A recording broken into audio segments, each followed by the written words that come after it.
Today, of course, is Palm Sunday, the day that we celebrate his triumphal entry as king. And by the way, kids, you could probably talk Mrs. Knapp into teaching you how to fold palms into crosses like this. I can't do it, but she's really good at it. But I love the season. It's wonderful to celebrate. The kids are... Tony, you already got one. That's great.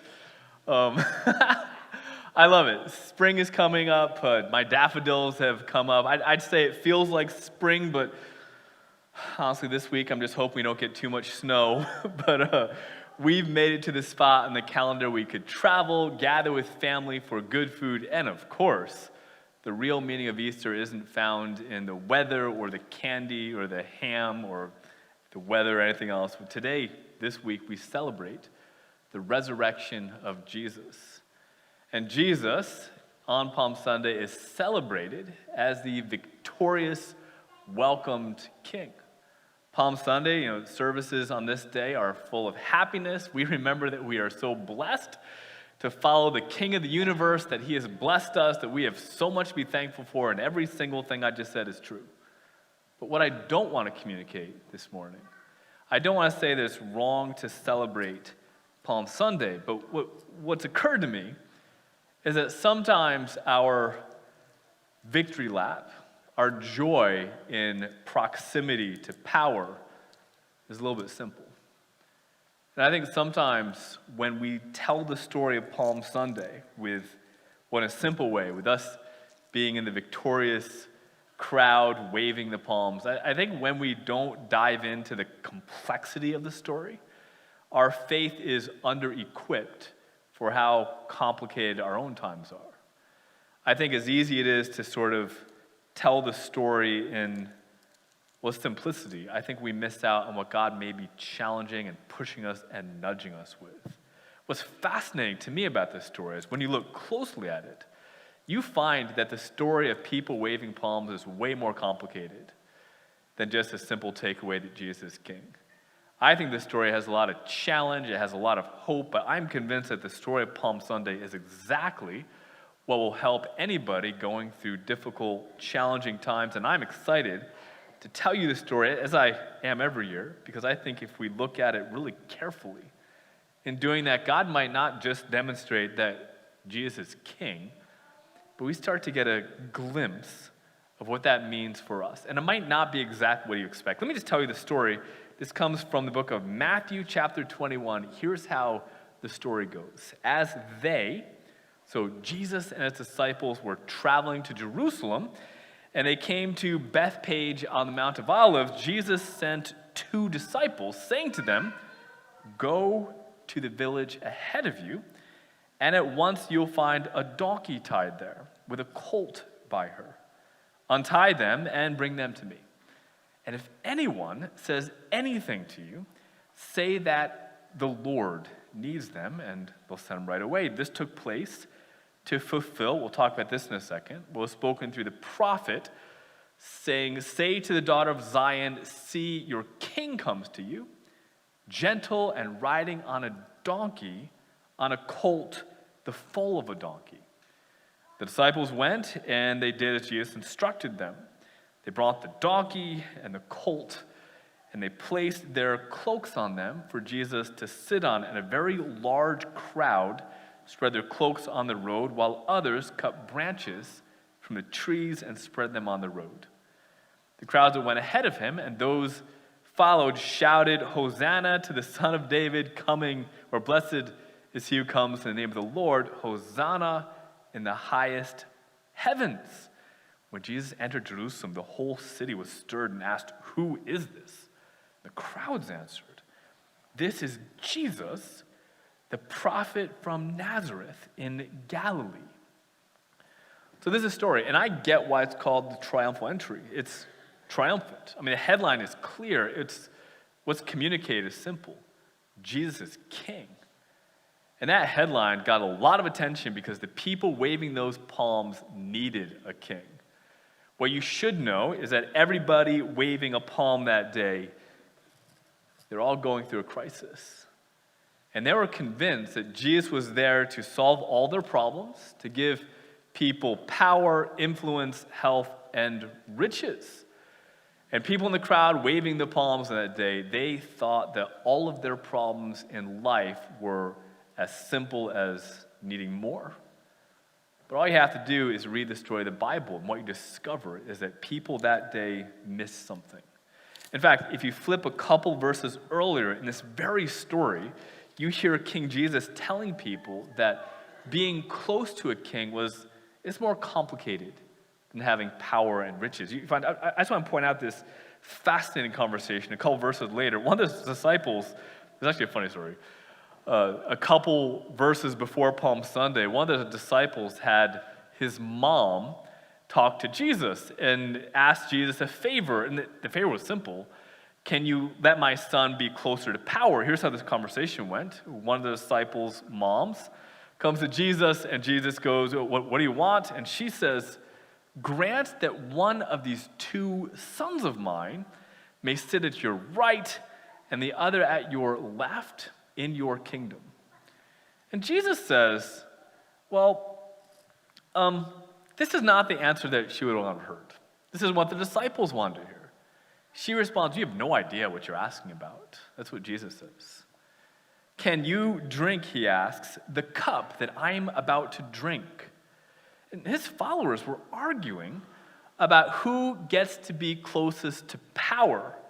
They wanted to figure out who is going to have the more wealth or influence. And Jesus goes, I'm not that kind of king, guys. Being close to me doesn't mean having all the stuff you want. You want to be close to me, but you don't understand what that's about. You think that Jesus being king means that your life gets easier, more luxurious, you're more wealthy, but here's the fact, following Jesus is a life of sacrifice. In fact, later in the story, we'll read this on Good Friday, we talk about the cup that he drinks. It's a symbol of the blood that he shed. And already, before Palm Sunday, there's this big hint that people don't understand what Jesus is there to do. He's king, but he's not the kind of king that the crowds on Palm Sunday are looking for. In fact, if you read another couple verses after Palm Sunday, you get another clue. This is verse 12. Jesus enters the temple courts and drove out all who were buying and selling there. He overturned the tables of the money changers and the benches of those selling doves. It is written, he said to them, my house will be called a house of prayer, but you are making it into a den of robbers. Now, here's what you need to know about this scene. This is the very next thing to happen after Palm Sunday. So to visualize this, there's a Palm Sunday parade, everyone's saying, Hosanna, here's the king. And instead of Jesus taking a victory lap, instead of accepting a crown or something, he goes to the temple, kind of yells at people, and says, everybody who is following me because I'm a victorious king, thanks for the leaves, I guess, but you don't get it. Sorry if I got your robes dirty, but you have no idea what's happening here. And that sort of sharp disconnect makes me sort of wonder how many Christians still don't get it, even in celebrating Palm Sunday as triumph. I still think we've missed some of what's happening here. Maybe there's something else going on Palm Sunday. Maybe there's something more complicated. Because on top of hearing about what Jesus had to say about this, you should know something about the crowds here. They didn't come from a place of happy victory either. In fact, let me just tell you some things you should know about ancient Israelites on the streets of Jerusalem. These were desperate people. The people waving palms that day it wasn't a group of happy children just excited about life. They were desperate. They were clinging to any hope they could find. Without getting into too much history, it's hard to imagine a world where the Middle East is violent and bad, but that's how it was 2,000 years ago. Every year at Passover, blood was shed.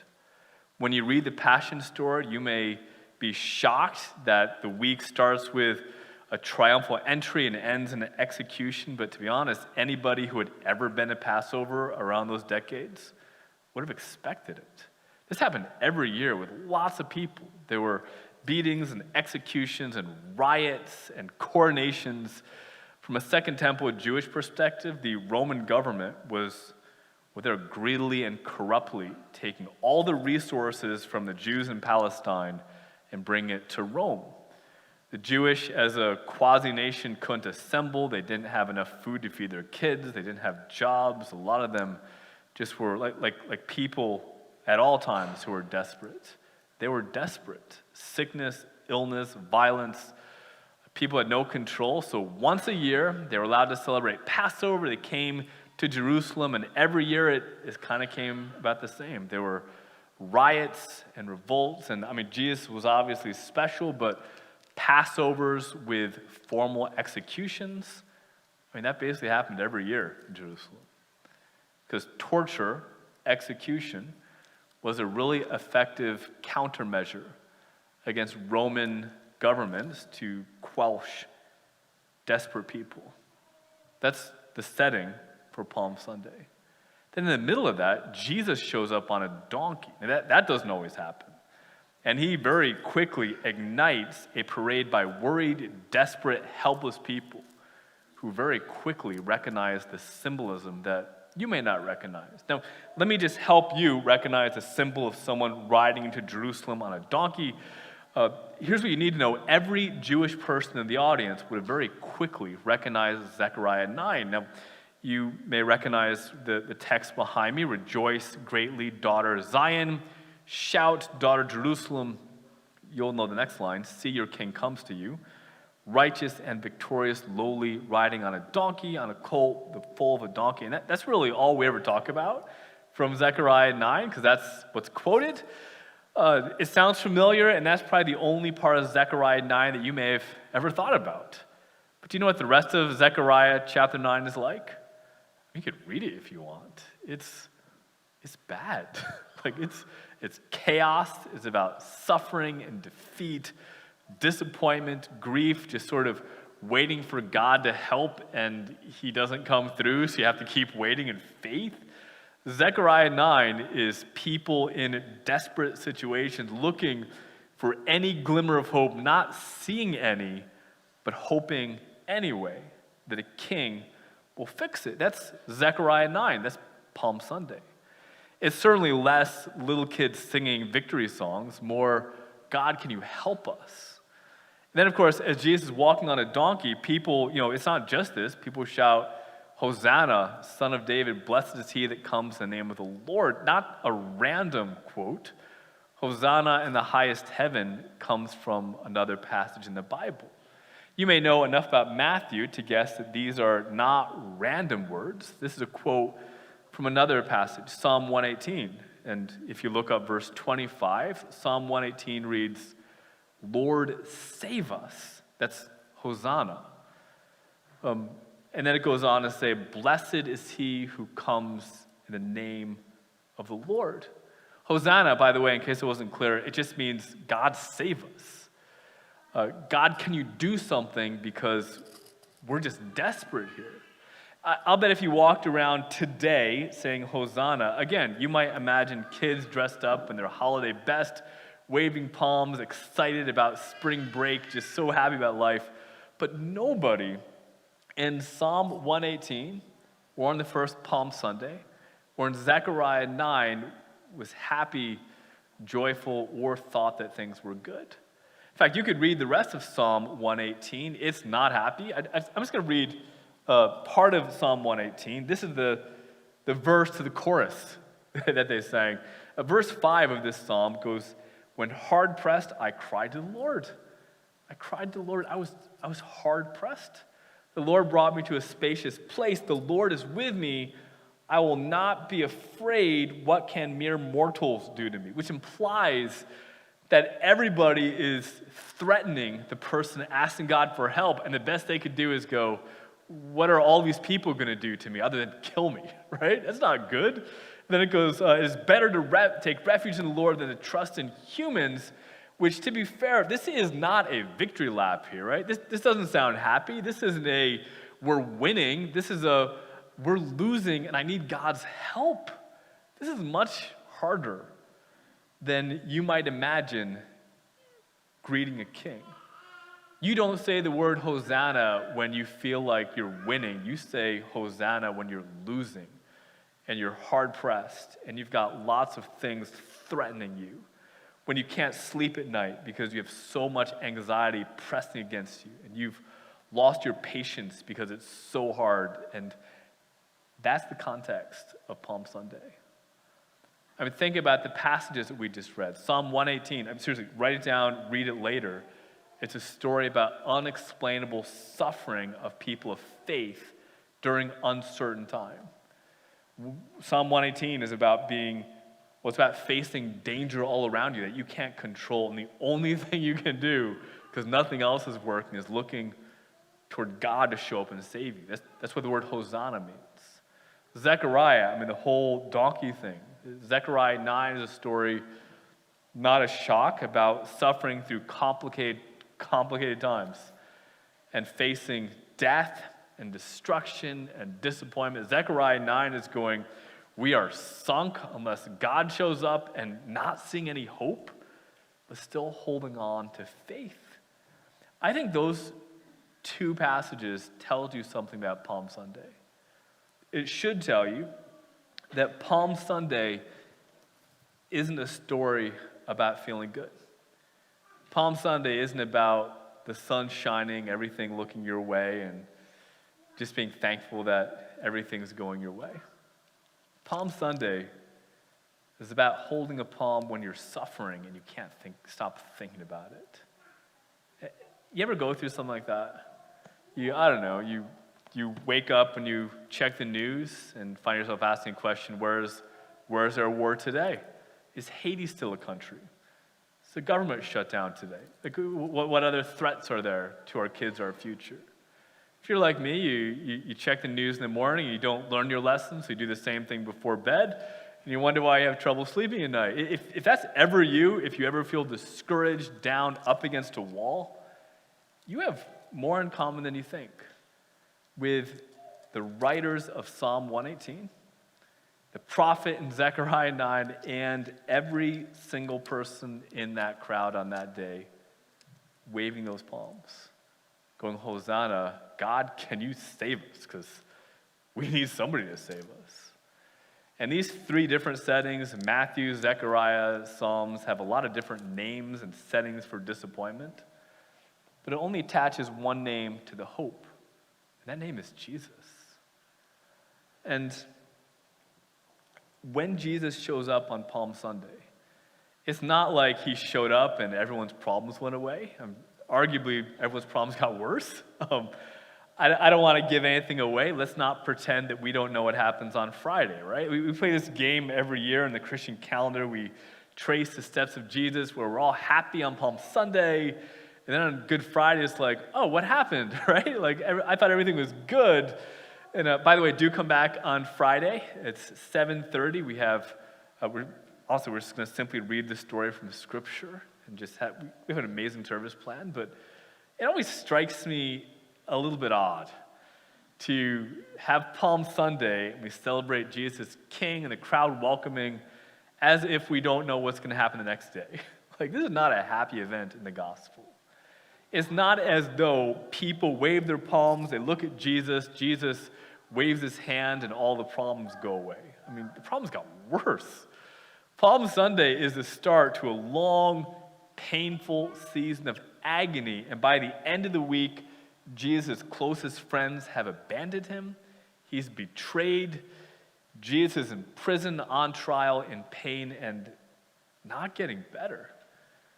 I have a complicated relationship with Palm Sunday because it's saying, yes, Jesus is king, but he sure isn't doing what any of us waving palms want him to do. He doesn't show up in Jerusalem, snap his finger, and instantly answer all your prayers, take away sickness.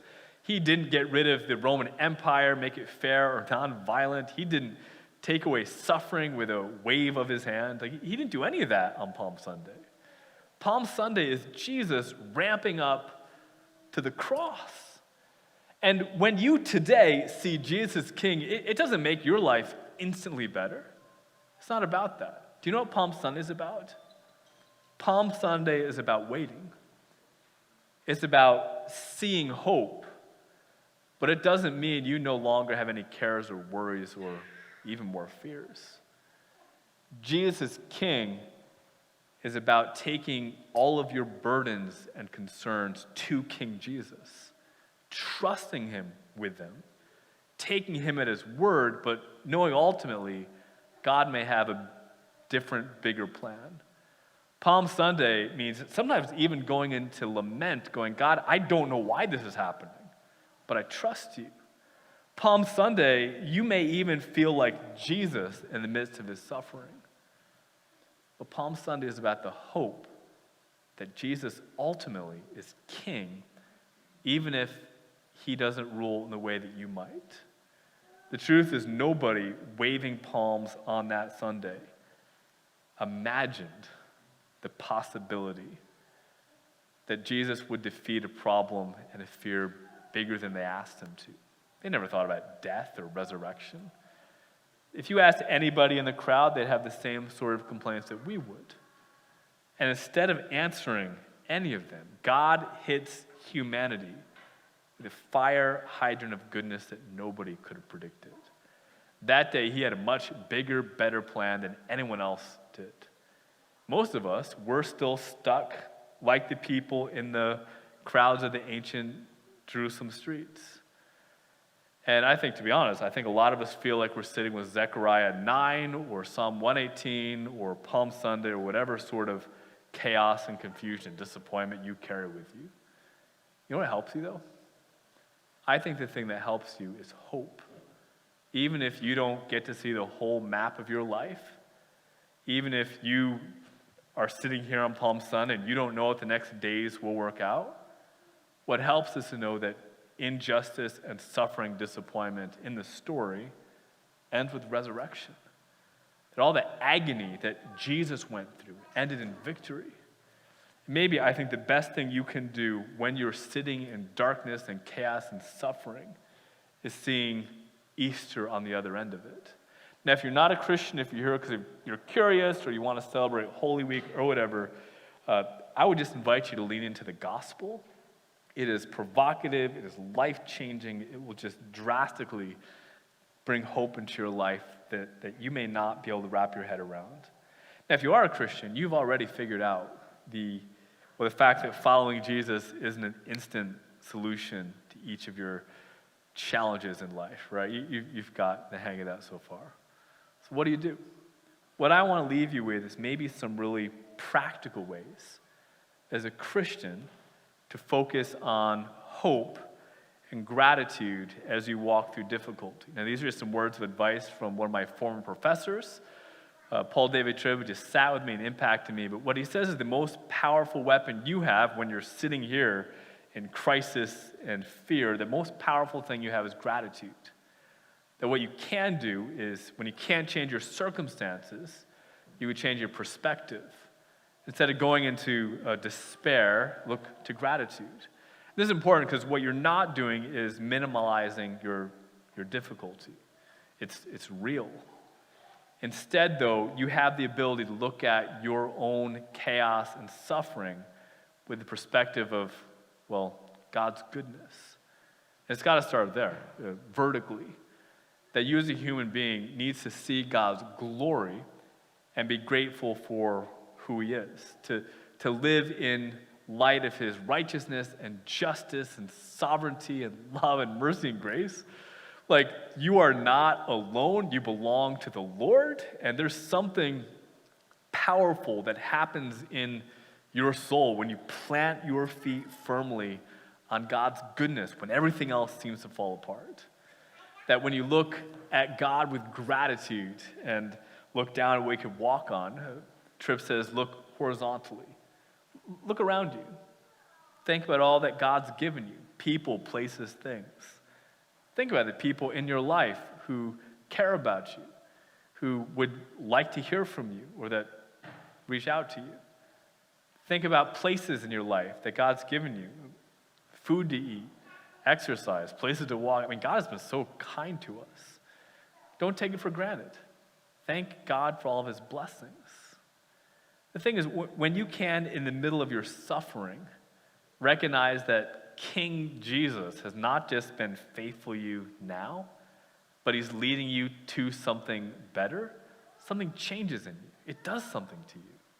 When you do that, what it does, it tells you that Palm Sunday isn't just about being temporarily happy because we've got solutions to our problems right now. It's about being hopeful. It's about being able to rejoice because we see the power of resurrection that is bigger even than anything you may be asking God today. I think our best response to all that is be hopeful and grateful. If you can be grateful, you're sobered by what's ahead of you. You make wise decisions, but you are not paralyzed by fear because the Lord will save you. The Lord is your shepherd. So, Father in heaven, I pray that you will help us, as hard as it is, as difficult as our challenges are, as uncertain as our times may appear. Father, I pray you'd help us to rejoice. To rejoice not because all of our problems are gone, to rejoice not because we have no sources of fear, but help us to rejoice because you, O God, are King. You, Jesus, triumph over all. Help us to rejoice in hope that you are our judge and you bring us to our eternal home. As we think through the injustice of this coming week, that Jesus, the one that you, O God, loved, your beloved Son, suffered and died. Can you give us hope that even our suffering finds a wonderful ending in your sovereign plan? Help us, as hard as it may be, to be thankful and rejoice because you are King. I ask all this in the name of Jesus. Amen.